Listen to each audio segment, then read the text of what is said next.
Hello everyone. आज हम शुरू करने जा रहे हैं इतिहास कक्षा 6 के लिए अध्याय नंबर 2 आखेट खाद्य संग्रह से भोजन उत्पादन तक। तो चलिए शुरू करते हैं। अध्याय नंबर 2 आखेट खाद्य संग्रह से भोजन उत्पादन तक। तो इसमें सबसे प्रथम दी गई है तुषार की रेल यात्रा। तो चलिए देखते हैं क्या थी। तुषार अपने एक रिश्तेदार की शादी में दिल्ली से चेन्नई जा रहा था। रेल में उसे खिड़की वाली सीट मिल गई, जहां से वह बाहर का नजारा देखने में मग्न हो गया। तेज दौड़ती गाड़ी से उसने देखा कि पेड़ पौधे, घर, खेत खलियान बड़ी तेजी से पीछे की ओर छूटते जा रहे थे। तभी उसके चाचा ने उसके कंधे पर हाथ रखकर कहा, पता है, लोगों ने केवल 150 साल पहले ही रेल की यात्रा शुरू की थी, बस तो इसके कुछ दशक बाद आई। तुषार सोचने लगा कि जब लोगों के पास आने जाने के लिए तेज रफ्तार वाली सवारियां नहीं थी तो क्या वे यात्रा ही नहीं करते थे? क्या वे अपनी सारी जिंदगी एक ही जगह पर बिता दिया करते थे? नहीं, ऐसी बात नहीं थी, क्योंकि पहले के समय में भी ऐसे व्यक्ति होते थे जो बिना रेलगाड़ी या बस के भी ट्रेवल करते थे, एक स्थान से दूसरे स्थान पर जाते रहते थे। आरंभिक मानव आखिर वे इधर उधर क्यों घूमते थे? हम उन लोगों के बारे में जानते हैं जो इस महाद्वीप में 20 लाख साल पहले रहा करते थे। आज हम उन्हें आखेटक खाद्य संग्राहक के नाम से जानते हैं। आखेटक जो शिकार कर कर अपना भोजन इकट्ठा करते थे। भोजन का इंतजाम करने की विधि के आधार पर इन्हें इस नाम से पुकारा जाता था, क्योंकि वो अपने भोजन का इंतजाम शिकार करके और फिर उसका संग्रहण करके ही करते थे। आमतौर पर खाने के लिए वे जंगली जानवरों का शिकार करते थे। मछलियां, चिड़िया पकड़ते थे। फल, मूल, दाने, पौधे, पत्तियां, अंडे इत्यादि इकट्ठा करते थे। आखेटक खाद्य संग्राहक समुदाय के लोग एक जगह से दूसरी जगह पर घूमते रहते थे। ऐसा करने के कई कारण थे। कौन कौन से कारण थे? पहला कारण यह है कि अगर वे एक ही जगह पर ज्यादा दिन रहते तो आसपास के पौधे, फल जानवर को खाकर समाप्त कर देते थे, इसलिए भोजन की तलाश में उन्हें दूसरी जगहों पर जाना पड़ता था। ये सबसे मेन रीजन। दूसरा कारण यह है कि जानवर अपने शिकार के लिए या फिर हिरण और मवेशी अपना चारा ढूंढने के लिए एक जगह से दूसरी जगह पर जाया करते थे। जहां पर शिकार जाएगा, शिकारी भी तो उसके पीछे पीछे ही जाएगा। इस वजह से भी लोग भी उनके पीछे पीछे जाया करते होंगे। तीसरा कारण यह है कि पेड़ों और पौधों में फूल अलग अलग मौसम में आते हैं, इसीलिए लोग इनकी तलाश में उपयुक्त मौसम के अनुसार अन्य इलाकों में घूमते होंगे। और चौथा कारण यही है कि पानी के बिना किसी भी प्राणी या पौधे का जीवन संभव नहीं है, तथा पानी झीलों, झरनों, नदियों में ही मिलता है। यद्यपि कई नदियों, झीलों का पानी कभी नहीं सूखता, कुछ झीलों व नदियों में बारिश का पानी ही मिलता है। इसलिए ऐसी झीलों और नदियों के किनारे बसे लोगों को सूखे के मौसम में पानी की तलाश करने के लिए भी इधर से उधर जाना पड़ता होगा। आरंभिक मानव के बारे में जानकारी कैसे मिलती है? पुरातत्वविदों को कुछ ऐसी वस्तुएं मिली है जिनका निर्माण और उपयोग आखेटक खाद्य संग्रहण में करते थे। यह संभव है कि लोगों ने अपने काम के लिए पत्थरों, लकड़ियों और हड्डियों के औजार बनाए होंगे। इनमें से पत्थरों के औजार आज भी बचे हुए हैं, क्योंकि लकड़ी गल जाती है लंबे समय तक, हड्डी भी गल जाती है, किंतु जो पत्थर के औजार बने होते थे वे बचे हुए हैं। उनको संग्रहालयों में, जो म्यूजियम वगैरह होते हैं, वहां पर रखा गया है। इनमें से कुछ औजारों का उपयोग फल फूल काटने, हड्डियों और मांस काटने तथा पेड़ों की छाल व जानवरों की खाल उतारने के लिए किया जाता था। कुछ के साथ हड्डियों या लकड़ियों के मुट्ठे लगाकर भाले और बाण जैसे हथियार बनाए जाते थे। कुछ औजारों से लकड़ियां काटी जाती थी। लकड़ियों का उपयोग ईंधन के साथ साथ झोपड़ियों और औजार बनाने के लिए भी किया जाता था। देखिए, यहाँ पर दो तरह के पत्थर दिए गए हैं। एक पत्थर का उपयोग किसके लिए किया जा रहा है? खाने योग्य जड़ों को खोदने के लिए, तथा दूसरे को जानवरों की खाल से बने वस्त्रों को सीलने के लिए प्रयोग किया जाता था। तो इस तरह के ये कोई ज्यादा फैंसी नहीं होते थे, लेकिन ऐसे बेढंगे से औजार पहले के समय में, प्रारंभिक समय में प्रयोग किए जाते थे। रहने के लिए जगह निर्धारित करना। मानचित्र 2 में देखो, लाल त्रिकोण वाले स्थान वे पूरा स्थल है जहां पर आखेटक खाद्य संग्राहकों के होने के प्रमाण मिले हैं। इनके अलावा भी और कई स्थानों पर आखेटक खाद्य संग्रहण करते थे। मानचित्र में सिर्फ कुछ गिने चुने स्थान ही चिन्हित किए गए हैं। कई पूरा स्थल नदियों एवं झीलों के किनारे पाए गए हैं। देखिए, यहाँ पर ये मानचित्र दिया गया है, इस पर ध्यान से देखो। इनके अंदर यहाँ पर इनके संकेत भी दिए गए हैं, जैसे पुरा पाषाणिक, पूरा स्थल। जैसे कि हमने पढ़ा है पहले की कक्षाओं में कि पाषाण काल होते थे। पूरा पाषाण काल था, नव पाषाण काल था और महापाषाण काल था। पूरा पाषाणिक स्थल कौन से, जिनसे रेड कलर का ट्रायंगल बना हुआ है? भीमबेटका, हुसगी, कुरनूल गुफाएं। नव पाषाणिक स्थल कौन कौन से है? पैथमपल्ली, दालोजली, चिरोंद, महागढ़, बुर्जहोम, मेहरगढ़। ये इस तरह की क्या है हमारे नव पाषाणिक। महापाषाणिक कौन से है? या फिर उत्तर पाषाण भी बोल देते हैं इसको।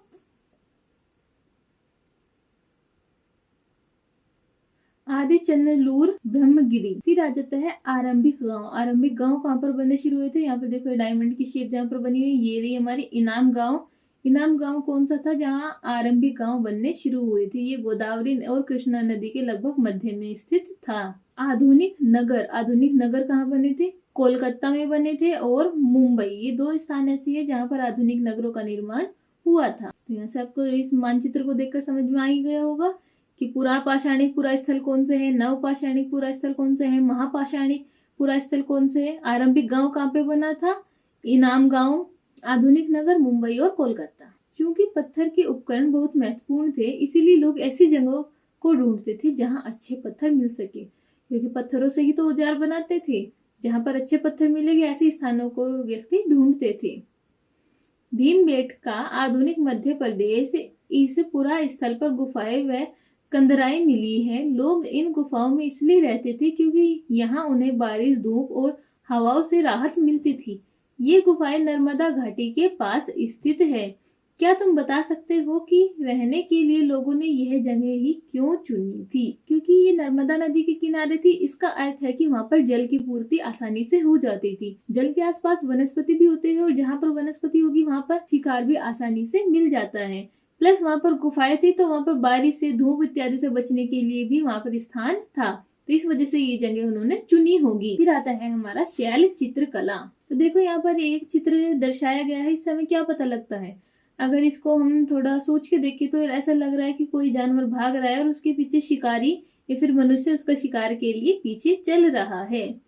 जिन गुफाओं में लोग रहते थे उनमें से कुछ की दीवारों पर चित्र मिलते हैं।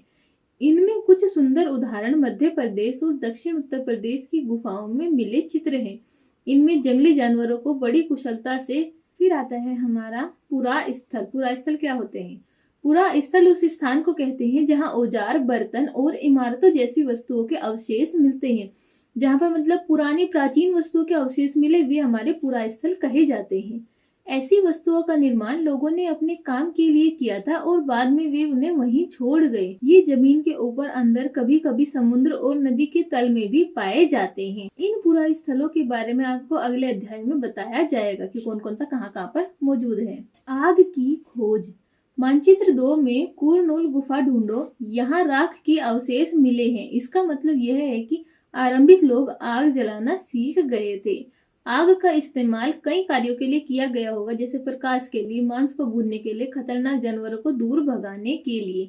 तो देखते हैं मानचित्र 2। देखिए इस मानचित्र में ये दी गई है पुरा पाषाणिक स्थल पर कुरनूल गुफाएं। इन गुफाओं में जो यहाँ पर है, यहाँ की गुफाओं में क्या मिले? राख के अवशेष मिले। इसका मतलब है कि पुरा पाषाणिक काल में ही आग की खोज हो चुकी थी।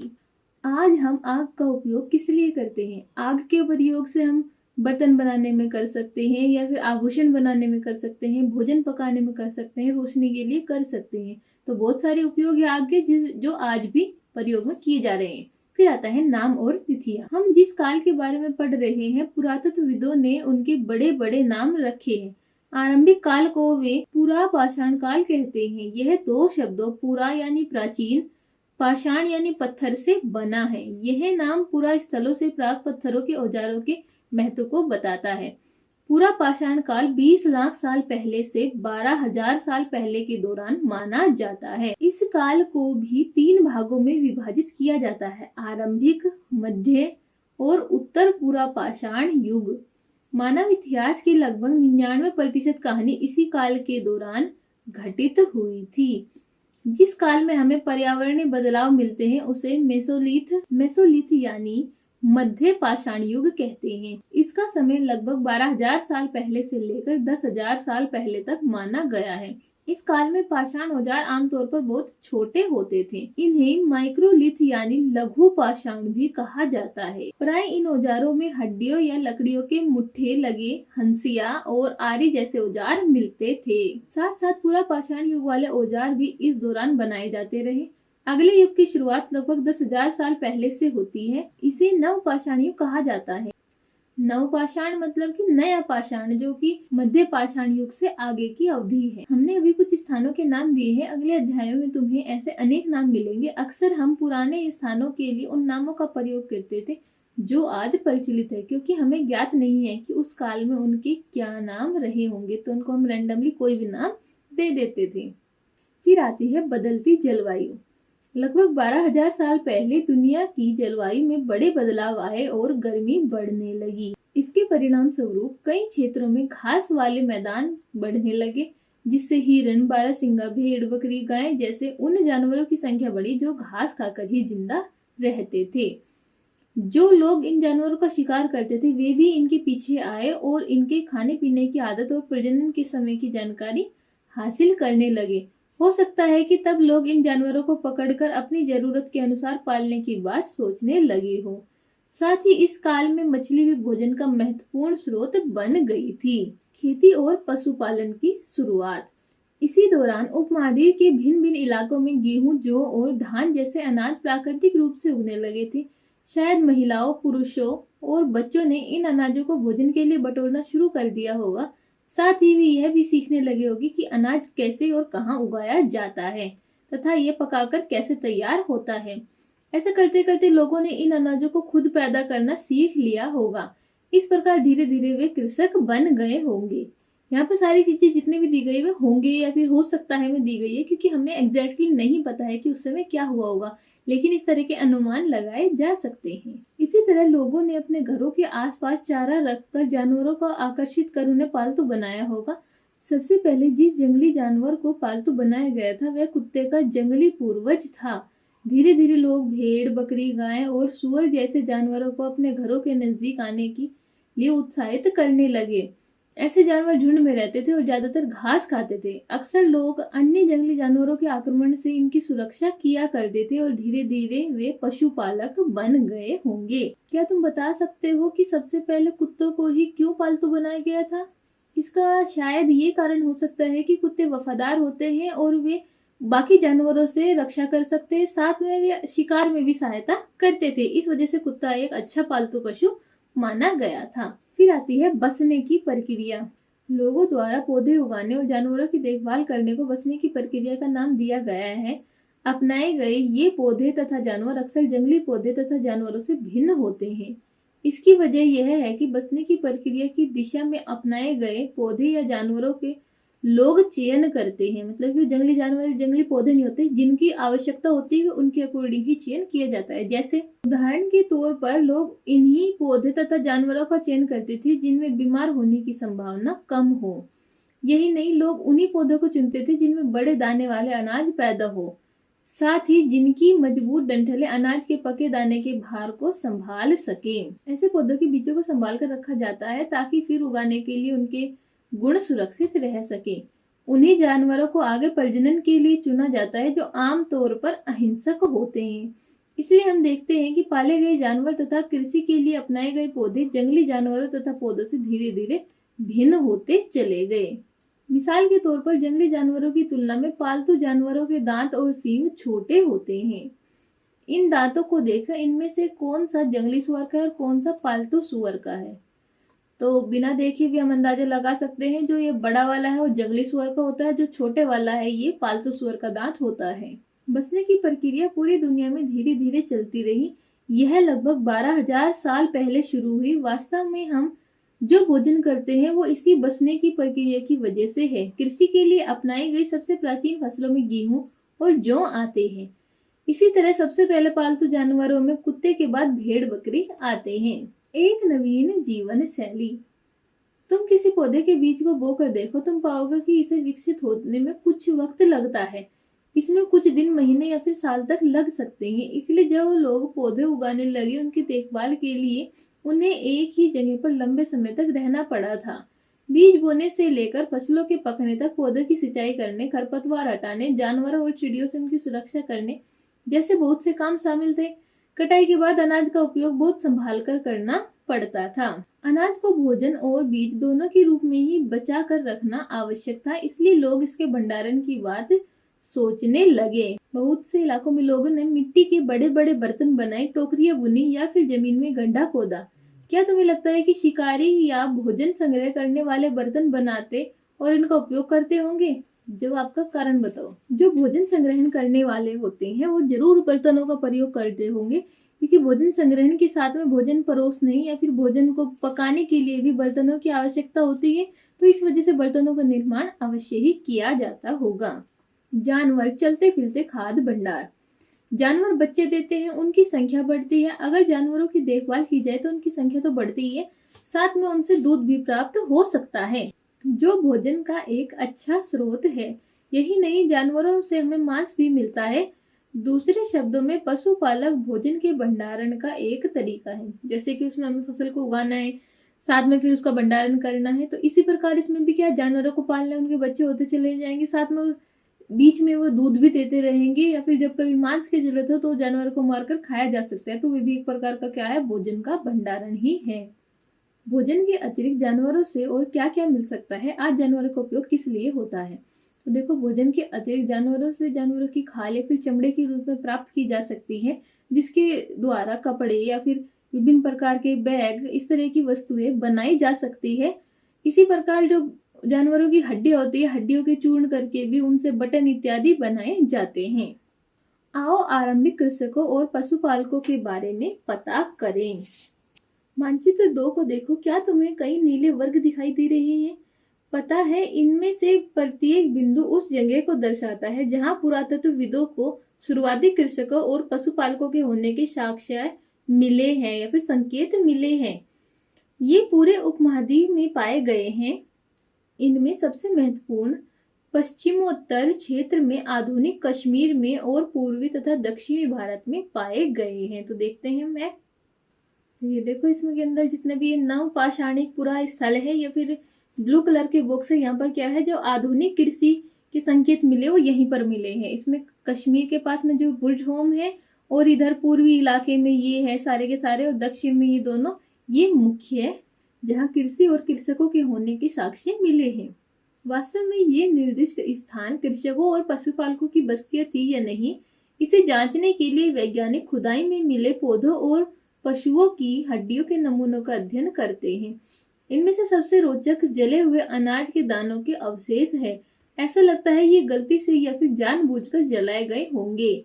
वैज्ञानिक इन अनाज के दानों की पहचान कर सकते हैं। इस तरह हमें पता चलता है कि इस उपमहाद्वीप के विभिन्न भागों में बहुत सारी फसलें उगाई जाती रही होगी।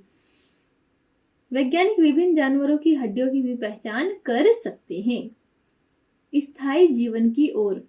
पुरातत्वविदों को कुछ पुरा स्थलों पर झोपड़ियों और घरों के निशान मिले हैं, जैसा कि बुर्ज होम के लोग गड्ढे के नीचे घर बनाते थे। उन्हें गर्तवासी कहा जाता है। उनमें उतरने के लिए सीढ़ियां होती थी, इससे उन्हें ठंड के मौसम में सुरक्षा मिलती होगी। पुरातत्वविदों को झोपड़ियों के अंदर और बाहर दोनों ही स्थानों पर आग जलाने की जगहें मिली है। ऐसा लगता है कि लोग मौसम के अनुसार घर के अंदर या फिर बाहर खाना पकाते होंगे, क्योंकि सर्दी का मौसम है तो अंदर पकाए जा सकते हैं, लेकिन गर्मी के मौसम में घर के बाहर खाना पकाना उचित होता है। एक गर्तवास का चित्र बनाओ। तो देखो, यहाँ पर ये दर्शाया गया है कि गर्तवास एक इस तरह का दिखाई देता है। बहुत सारी जगहों से पत्थर और औजार भी मिले हैं। इनमें से कई ऐसे हैं जो पुरा पाषाण युगीन उपकरणों से भिन्न हैं, इसलिए उन्हें नव पाषाण युग का माना गया है। इनमें वे औजार भी है जिनकी धार और अधिक पैनी करने के लिए उन्हें पॉलिश चढ़ाई जाती थी। ओखली और मूसल का प्रयोग अनाज व वनस्पतियों से प्राप्त अन्य चीजों को पीसने के लिए किया जाता था। आज हजारों साल बाद भी ओखली और मूसल का उपयोग अनाज पीसने के लिए किया जाता है। उसी तरह प्राचीन प्रस्ततर युगीन औजारों का निर्माण और प्रयोग लगातार होता रहा। कुछ औजार हड्डियों से भी बनाए जाते थे। नवपाषाण युग में पुरा स्थलों से कई प्रकार के मिट्टी के बर्तन मिले हैं। कभी कभी इन पर अलंकरण की सजावट भी की जाती थी। बर्तनों का उपयोग चीजों को रखने के लिए किया जाता था। धीरे धीरे लोग बर्तनों का प्रयोग खाना बनाने के लिए भी करने लगे। चावल, गेहूं तथा दलहन जैसे चावल, गेहूं तथा दलहन जैसे अनाज अब आहार का महत्वपूर्ण हिस्सा बन गए थे। इनके साथ साथ अब लोग कपड़े भी बुनने लगे थे। इसके लिए कपास जैसे आवश्यक पौधे उगाए जा सकते थे। क्या ये परिवर्तन हर जगह पर एक साथ ही आए होंगे? नहीं, ऐसी बात नहीं है। कई जगहों पर स्त्री पुरुष शिकार और भोजन संग्रहण के काम ही करते रहे थे। वहीं अन्य लोगों ने हजारों साल के दरम्यान धीरे धीरे खेती पशुपालक को अपना लिया था। बहुत जगह लोग मौसम के मुताबिक बदल बदल कर अपनी जीविका चलाया करते थे। तो ये अलग अलग स्थान पर वहां की परिस्थिति के अनुसार अलग अलग टाइम पे ये परिवर्तन आए थे। सूक्ष्म निरीक्षण, मेहरगढ़ में जीवन मृत्यु। मानचित्र 2 में मेहरगढ़ को ढूंढो। यह ईरान जाने वाले सबसे महत्वपूर्ण रास्ते जो मेहरगढ़ है कहाँ पे मिल रहा था? देखो पाकिस्तान में जो दर्शाया गया था। तो देखो ये यहाँ पर है हमारा मेहरगढ़। यह ईरान जाने वाले सबसे महत्वपूर्ण रास्ते बोलन दर्रे के पास एक हरा भरा समतल स्थान है। मेहरगढ़ संभवतः वह स्थान है जहाँ स्त्री पुरुषों ने इस इलाके में सबसे पहले जौ, गेहूं गाना व भेड़ बकरी पालना सीखा था। यहाँ विभिन्न प्रकार के जानवरों की हड्डियां मिली। इनमें हिरण, सुअर जैसे जंगली जानवरों तथा भेड़ और बकरियों की हड्डियां भी सम्मिलित है। मेहरगढ़ में हड्डियों के अलावा चौकोर और आयताकार घरों के अवशेष भी मिले हैं। प्रत्येक घर में 4 या इससे अधिक कमरे हैं, जिनमें कुछ संभवतः भंडारण के काम आते होंगे। मृत्यु के बाद सामान्यतः मृतक के सगे संबंधी उनके प्रति सम्मान जताते हैं। लोगों की आस्था है कि मृत्यु के बाद भी जीवन होता है, इसलिए कब्रों में मृतकों के साथ कुछ सामान भी रखे जाते थे।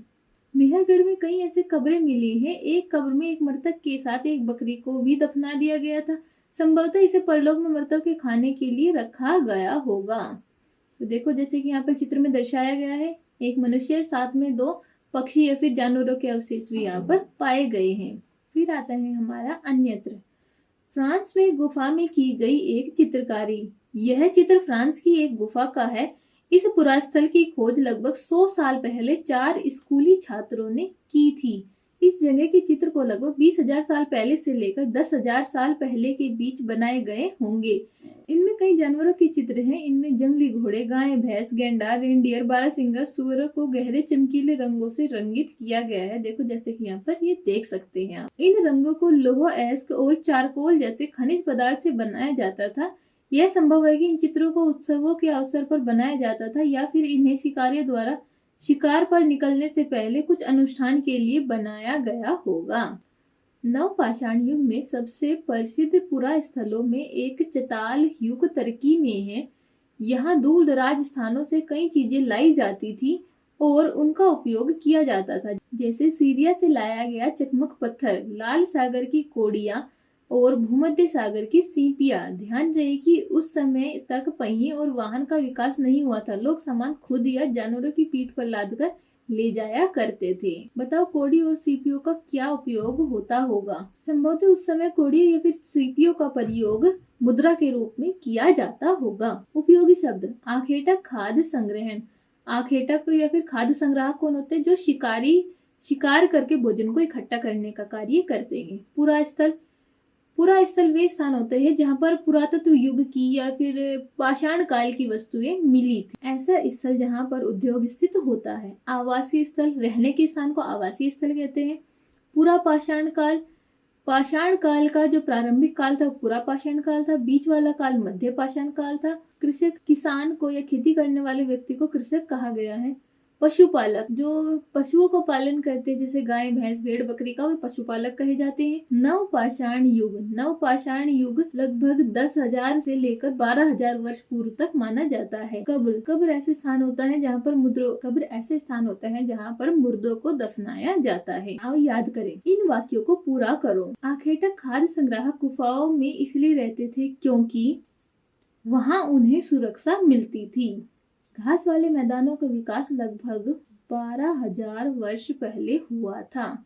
खेती करने वाले लोग एक स्थान पर ही लंबे समय तक क्यों रहते थे? क्योंकि खेती करने के लिए उगाई गई फसल लंबे समय के लिए जमीन पर रहती है। फिर उसकी निराई, गुड़ाई, सिंचाई, इस तरह के कार्य करने के लिए उन्हें एक ही स्थान पर लंबे समय तक रहना पड़ता था।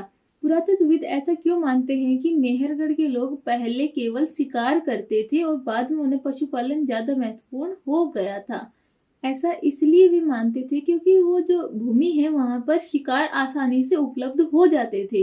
इसी वजह से वहां क्या करते थे, पहले केवल शिकार करते थे, लेकिन बाद में उन्होंने देखा कि पशुपालन वहां पे ऐसे जानवरों का विकास हुआ जैसे कि भेड़ होगी, बकरी होगी, इस तरह के जानवर वहां पर पाए जाते थे जो कि पशुपालन या फिर पालने के लिए इजी होते हैं। कुछ महत्वपूर्ण तिथियां। मध्य पाषाण युग 12,000 से 10,000 साल पहले। बसने की प्रक्रिया का आरंभ लगभग 12,000 साल पहले। नवपाषाण युग का आरंभ 10,000 साल पहले। मेहरगढ़ में बस्ती का आरंभ लगभग 8,000 साल पहले। आओ चर्चा करें। आखेटक खाद्य संग्राहक एक स्थान से दूसरे स्थान पर क्यों घूमते रहते थे? उनकी यात्रा और आज हमारी यात्रा के कारण और क्या समानताएं और क्या विभिन्नताएं हैं? तो आखेटक जो होते हैं वो एक स्थान से दूसरे स्थान पर किस लिए? शिकार के लिए घूमते थे, ताकि उन्हें खाने के लिए भोजन मिल सके, शिकार मिल सके। शिकार एक जगह से दूसरे स्थान पर जाता था क्योंकि एक जगह का जितना भी भोजन होता था वो खत्म हो गया, फिर वे दूसरी जगह जाएंगे, वहां का जाके भोजन खत्म करेंगे, और जहां पर शिकार जाएगा तो शिकारी भी उसके पीछे पीछे ही जाएगा। तो ये समानता। और आज हम लोग यात्रा क्यों करते हैं? यात्रा करते हैं कहीं पर नौकरी करने के लिए, घूमने के लिए, या फिर कई नए स्थान का भ्रमण करने के लिए हम यात्रा करते हैं। प्राचीन समय में तथा आज के समय की यात्रा में ये भिन्नता होती है कि पहले से भोजन के लिए यात्रा की जाती थी, आज के समय में हम केवल भोजन के लिए नहीं, घूमने के लिए, कार्य के लिए यात्रा करते थे। समानता ये कही जा सकती है कि पहले के समय में भी व्यक्ति नए स्थान की खोज करने के लिए यात्रा करता था और आज भी ऐसा करता है। आखेटक खाद्य संग्राहक आग का उपयोग किन किन चीजों के लिए करते थे? क्या तुम आज आग का उपयोग इनमें से किसी चीज के लिए करोगे? तो देखो, जो आखेटक थे वे जंगली जानवरों से बचने के लिए, भोजन को पकाने के लिए या फिर रोशनी के लिए आग का प्रयोग करते थे। और आज के समय में भोजन को पकाने के लिए तो आग का प्रयोग किया ही जाता है। इसके अलावा अगर हम कहीं कैंपिंग के लिए जंगल में जाना है तो फिर वहां पर भी हम जंगली जानवरों से सुरक्षा के लिए या फिर आग का प्रयोग रोशनी के लिए कर सकते हैं। कृषक पशुपालक का जीवन आखेटक खाद्य संग्राहक के जीवन से कितना भिन्न था? 3 अंतर बताओ। तो 3 अंतर हमें इसके अंदर बताने हैं। पहला क्या है कि जो कृषक या पशुपालक थे वो एक ही स्थान पर रहते थे और जो आखेटक थे वे एक स्थान से दूसरे स्थान पर जाते थे। दूसरा अंतर है कि कृषक अपना भोजन स्वयं उगाते थे, फिर उसकी कटाई, निराई, गुड़ाई करते थे। आखेटकों को ऐसा कोई कार्य नहीं करना होता।